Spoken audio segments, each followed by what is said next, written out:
One of AC/DC's most powerful songs has been absent from their live performances for more than 40 years. Complete quiet. Not a single fan chant or encore. The reason is not that they just forgot. Their inability to play it is not the reason. Despair, devotion, and an unwavering vow are all entwined with the truth. The one track that AC/DC flat out refuses to touch is going to be unveiled today. Is the reason why their once loud riffs now seem muted in comparison. On the other hand, before we hear it sung live again, let's go back in time to discover the song's backstory. Please subscribe and like the video to help support the channel. Come on, we can begin. The beginning of AC/DC's streetwise rock revolution. AC/DC's legacy rests on their massive output. Elevated guitar chords and rumbling vocals carve forth a past. At the time, Australian rock and roll was a raw, unpolished beast, but that sound was shaped in the early 1970s. Initially performed in dive bars where local musicians battled for listeners' attention among the din of clinking beer glasses and yelling bouts. Malcolm and Angus Young, brothers, were born into this grimy, unglamorous background in Glasgow, Scotland, but had moved to Sydney as kids. They came from a working-class family and had musically gifted siblings.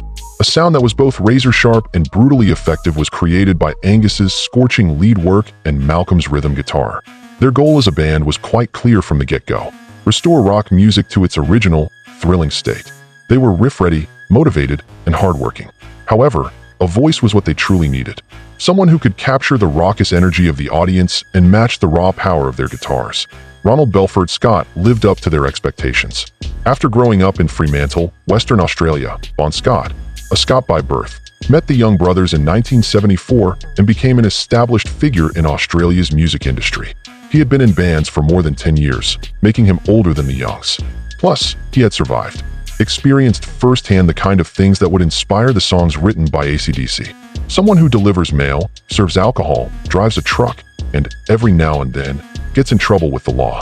Bon was more than simply a singer. He had an infectious laugh, an irresistible charm, and an anecdote for any event. Even before AC/DC, he had weathered the storms of life, and he proudly displayed his resilience. His addition to the band was like a perfect storm of forces colliding. The Youngs' raging, muscular guitar attack crossed paths with a gutter poet and street philosopher who could put their listeners' hopes, fears, and disappointments into words that were at once humorous and honest. Bond left an influence on Angus Young, who wore his iconic schoolboy outfit throughout the film. When Bond entered, he was quite the character. You had a feeling. Quite the gambler. He was, you know. It was clear he'd been about, as he had a minor criminal record. We were impressed by his excellent singing voice and thought he had it made. A strong rock vocalist wasn't the only thing that made that sound. It was heavy with life lessons. Lyrics by Bond were not about melodramas or fantastical tales. True stories of sleazy dealings, high-voltage rock and roll, and the monotony of daily existence informed their creation. He stood out in his writing due to his candor and straightforwardness. It felt like a shared trip because to his account of their existence together, which included ceaseless touring, inexpensive accommodations, and struggles for recognition. The band's silent but powerful engine room, Malcolm Young, regarded Bond as their missing link. "Our band was a rock and roll one," he revealed afterwards. However, after bringing on Bond, we transformed into a charismatic rock and roll ensemble. Everything he wrote would be authentic, whether it was about a lady, a fight, or a drink. This was the prevailing practice. We were engaged in the activity. The chemistry between them was tremendous. Everyone was staring at Angus's maniacal convulsive playing on stage, but Bond was really running the show. He spoke to the crowd as if they were his own, casually commanding the stage. He wasn't just playing for them, he was one of them. That bond evoked in viewers a sense of fraternity and gang membership, with Bond serving as the witty and carefree elder sibling. Hardened road warriors, AC/DC had become by 1975. They played any venue that would have them, crisscrossing Australia multiple times. Community centers, beer halls, and sticky carpet bars. The glitz of rock and roll was a long way off. What really happened was that there was the tour van constantly beeping, old beer stinking, and there were load-ins and load-outs that never ended. Amidst this same routine, they started writing what would become the defining song of that life. A declaration of purpose masquerading as a catchy dance tune. Malcolm and Angus initially jammed out to a pounding, relentless riff.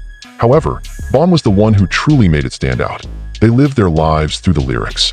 Traveling along the highway, seeing a performance, exploring all the side roads, jamming out to rock and roll, getting robbed and high, being battered and bruised. with a rebellious smile. It was the unfiltered reality of their voyage. Then Bon had the epiphany, the untold narrative, a brilliant idea. Originating from ACDC's It's a Long Way to the Top, the song. During this period of non-stop work, they wrote a song that would later serve as their manifesto. It was an honest portrayal of life on the road. It was a song. If you're looking to rock and roll, the road to the top is lengthy. The most ACDC-esque way imaginable. At a jam session, it all started. With the vigor of a car rumbling along an interminable highway, Malcolm put down a hammering, relentless riff. Then, with piercing chords that would latch onto your head and refuse to release, Angus tightened the hook. Still, the heart and soul of the song was absent. It reached new heights under Bon's direction, because to his natural talent for storytelling and flair for the bizarre. A band's rise from the dregs of Australian pub life, beer-stained floors, late nights, stolen gear, dubious promoters, and the odd bar brawl, was chronicled in the lyrics. It was written with the intention of owning the battle, not to romanticize it. In those lines, there was a sense of pride, an acknowledgement that the struggle was a prize in and of itself. Then the unexpected turn arrived. Bon delved into his roots and proposed an almost unbelievable idea for a hard rock song. A bagpiper. That was the exact moment that Angus Young recalled. "I should play bagpipes on this," Bon remarked. Everyone simply stared at him. When he was younger, he was a member of a pipe band, but whether or not he could play the instrument now was unknown. He returned after purchasing a pair of bagpipes. At start, it was not easy going. His breath was labored and rapid. Even though he was on the verge of passing out, Angus managed to get that sound from them, and it was flawless. The idea's brilliance was immediately apparent to George Young, the producer and older brother of Angus and Malcolm. Recalling, George said that it was Bon's weakness.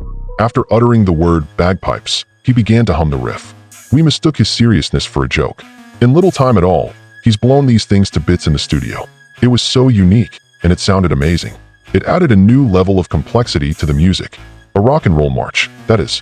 At the time, no other rock band had ever used a combination of aggressive rock guitars and the droning, ancient wail of bagpipes.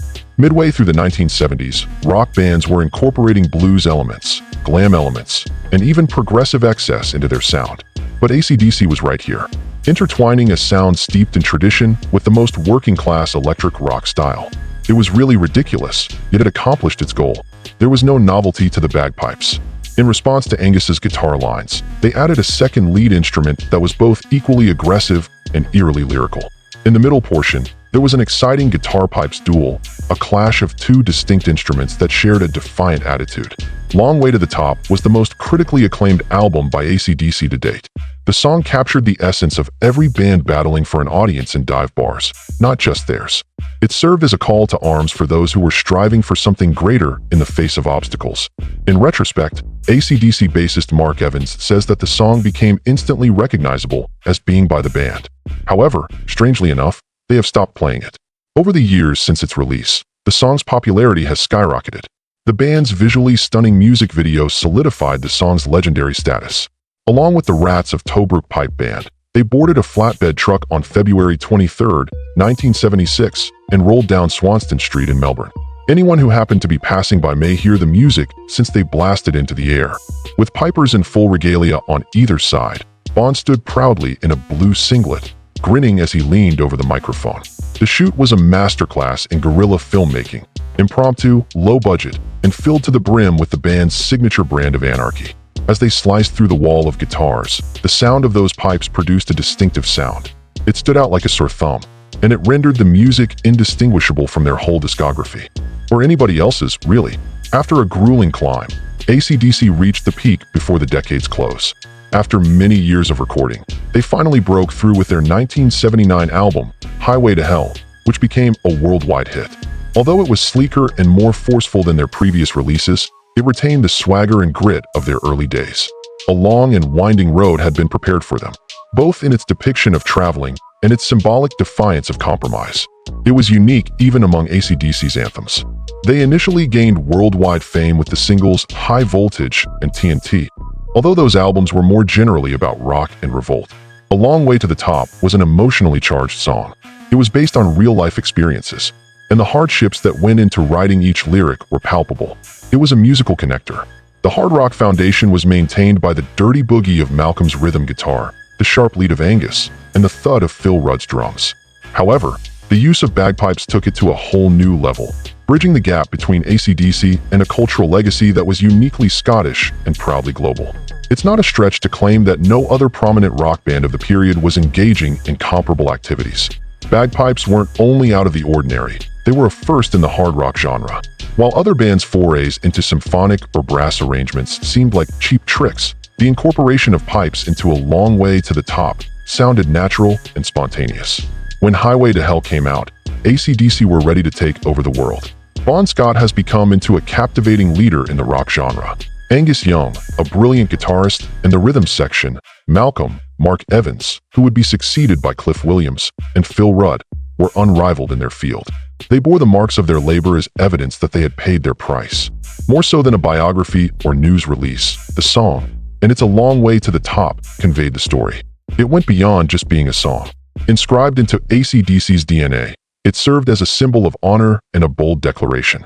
Why AC/DC banned this song from their live performances for more than 4 decades? After ravaging Europe and Australia with their new song and creative fervor, they were now bringing the thunder to the United States. I could see for miles and miles ahead. Wet and rift, it was a road. There was an engine problem that occurred on February 19, 1980, early in the morning. The body of Bon Scott, who was only 33 years old, was discovered in a parked car on a peaceful street in London. The recognized reason? Acute intoxication from alcohol. The news had a multiplicative effect. It exploded all over the planet of rocks. Lightning struck AC/DC like a bolt of lightning in the middle of the night. The man who had provided them with inspiration, lyrics, and a voice was no longer with them. There was no sugarcoating the sadness. "You're in amazement," Angus Young would later remark, his speech pinched as if he were still experiencing it. The band, or the music in general, doesn't enter your mind. All you can do is dwell on him. You wish it were an error at first, but then you realize it's not. Those initial days were a period of isolation for AC/DC. No one returned our inquiries. Cases included guitars. Nothing had been planned. The first to speak up inside the circle was Malcolm Young, who was both stoic and terrified. "It's time for us to start moving. The very least you can do is practice, for the sake of diverting our attention." The little brothers were informed the same thing by Bon's parents, who were also distraught. "He would prefer that you continue. We weren't planning to replace him. Life or death was at stake." Concerning their will to see the path they had laboriously paved through to its conclusion. The challenge that lay before seemed insurmountable. A replica of Bon wasn't what they were seeking. Even attempting to locate one, they were unsuccessful. They were in need of a charismatic lead singer who could hold their own on the world's most prestigious stages, complement their dogged riffs, and avoid fading in the presence of such a legendary member. Countless auditions passed. There was insufficient traction from any of the candidates. There was a lack of chemistry. An anonymous admirer from Chicago then sent a letter praising a band member named Geordie. Who is he? Johnson, Brian. How ironic. Years ago, Bon had already praised him. It brings a smile on Angus' face even now. Bon had accompanied Geordie on his UK tour. "Brian Johnson is a crazy guy," he told me. "He's yelling his head off on stage. He gets up off the floor and starts kicking and screaming all of a sudden." For a long time, that was the most impressive thing I've seen. The fact that he had been twisted over with appendicitis was discovered much later. At the time of the call, Johnson was in Newcastle, fixing vehicles and attempting to revive Geordie. The audition request from AC/DC seemed extraterrestrial. When he got to London, he saw the band sitting quietly. He described it as walking into a wake in his autobiography, The Lives of Brian. No revelry, no cacophony, just a somber vibe. Before entering Nutbush proper, they began with some R&B songs. Whole Lotta Rosie was their last move. Something clicked at that very second. The voice of Johnson, hoarse. Aged by frequenting working men's clubs, Farrell refrained from imitating Bon, but there was no need to. It was an unrelated creature, but it could keep up with the herd. Malcolm glanced at him and posed an innocent query once the amplifiers had cooled. "Who would you rather hire?" Johnson acted without hesitation. "Do you not understand? Sure thing, but I'm not going to attempt to pull a Bon. No one can match Bon. Just me, please." That deference served as the North Star for all subsequent events.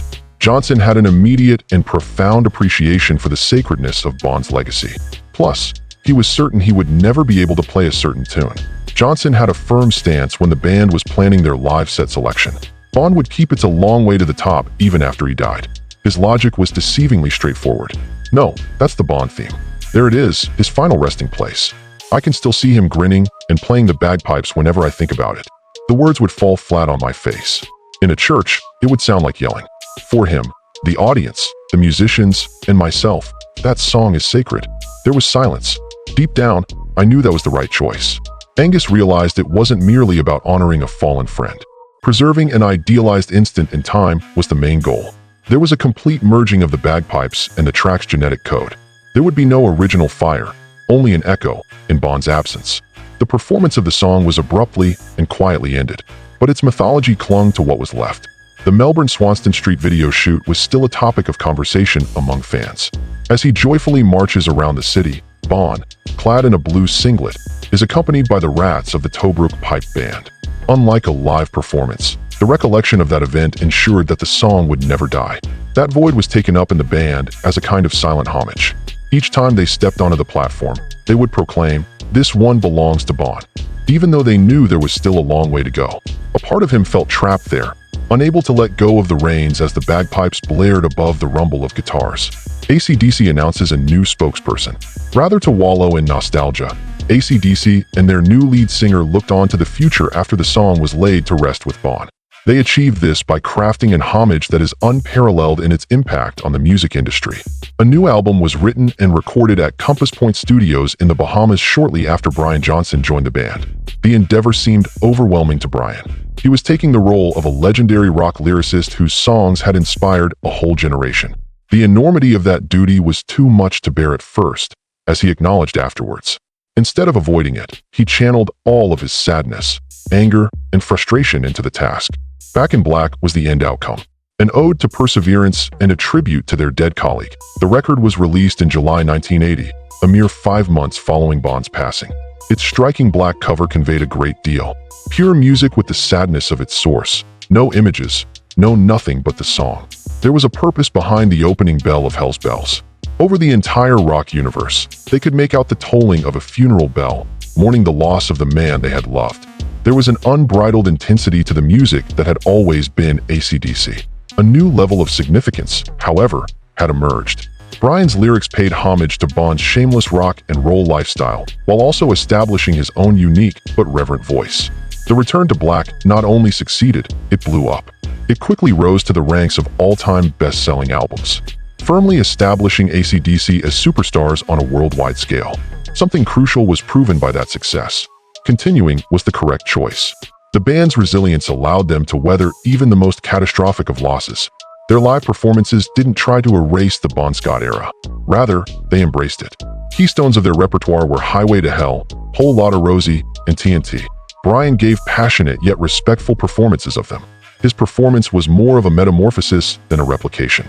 He paid homage to the sources while giving them his personal stamp of passion and grit. With Brian's voice breathing new life into Bond's charisma, it became a connecting point for admirers of different eras. Just play those tunes, and the audience goes absolutely bonkers, as Angus Young so eloquently described it. The reason behind this is Bond, always Bond. Every night, his spirit resides in those songs, and he's there in some manner. Brian absolutely kills it. The reason it works is because he isn't attempting to be Bond. He is just being Brian. He's doing his own version of Bond's song. However, there has always been an exception, the lengthy road to the top. Without it, the other classics would have been incomplete. It was an intentional pause, full of significance, like a symphony's pause. A private homage not intended for public seeing, a line that no one crossed. The song was more than simply another entry in ACDC's discography. It became an anthem for Bond, a part of his tale, a place he would always call home. The loss of Bond was devastating, but it also began a new chapter that would be characterized by grief and renewal. Not only did Brian's appearance alter the singing, but his sound was also higher and sharper. Sharper than the bluesy growl that Bond emitted. While Bond exuded an air of secretive mischief, Brian showed in like a ton of bricks, louder, brasher, and brimming with the kind of showman energy that ACDC needed to enter their stadium period. Malcolm Young considered the change. Their differences were the key to their success. The world would have recognized Brian's Bond impersonation long ago. He was powerful and had his own unique flair. And that really changed the game for us. Both the voice and the band's songwriting displayed this change. Bond's lyrics depicted characters from the bar scene, life on the road, and defiant antics with a blend of sly comedy and grit. In contrast, Brian often used dramatic, euphoric language. Songs composed for enormous arenas, featuring choruses meant to be sung by thousands. The new course of action was tailor-made for the rock scene of the 1980s. The blues-based hard rock origins of ACDC remained, but the band got leaner and more unrelenting with Brian's vocals. Bigger, noisier, and more theatrical live performances became the norm. Still dressed in his school uniform, Angus Duck walked across the stage. However, now he had a lead singer whose enthusiasm and volume matched his own night after night. The band's bassist since 1977, Cliff Williams, said it simply. Molecular dynamics shifted. There was no change to the heart. Even though one of our own had died, we continued to act as a gang and play the game as if nothing had changed. The choice to put on no show at all, the experience of climbing the ladder of success reinforced their connection. They silently pledged to each other that Bond would always have a special place in ACDC. The crowd was aware. Due to its unavailability, the song became legendary, a relic of a bygone era that could only be accessed through listening to the original TNT album or viewing vintage footage of James Bond playing bagpipes over his shoulder. Brian Johnson has maintained his position unwavering for decades. Over and over again, he has stated that it is not his song to sing. It has been and always will be Bond's. Those are not casual remarks. They are solemn promises. That steadfast decision became an integral aspect of what ACDC stands for. Performing at sold-out stadiums long into the future is within the band's reach. Despite shattering records and dominating charts, they never once pretended that the man from Currymuir, Scotland, hadn't paved the way for them. He was the best at capturing the craziness, determination, and magnificence of rock and roll. A closer look reveals that the song's disappearance isn't exactly a mystery. It's due regard. Reaching the peak is no easy feat, not just another ACDC song. If that's what you're after, it's the vinyl version of Bon Scott's Sweat, Blood, and Swagger. It sounds like a young band with a leader whose voice is equal parts dangerous and mischievous, and they're trying to make it big. Without him, it would be as if we were rewriting a forgotten part of history. Thus, they allowed it to remain undisturbed. An ethereal presence in the set list, its quiet presence conveys more meaning than any amount of music could. Even after all these years, that lack of speech is significant. Fans can feel the intensity of the crowd's clamor when the lights go down. Somewhere in the wings, Bon Scott is still waiting to lead the parade with that bagpipe slung over his shoulder and a grin on his face. When you're at an ACDC concert and you hear Back in Black or Highway to Hell shaking the air, think about if you would really like to hear It's a Long Way to the Top without Bon. On the other hand, should we follow the band's lead and just let certain legends rest in peace? Tell us what you think by leaving a comment. Please support our channel by subscribing and giving us a like. The next video will be up soon, but till then, thank you for tuning in. Coming right up.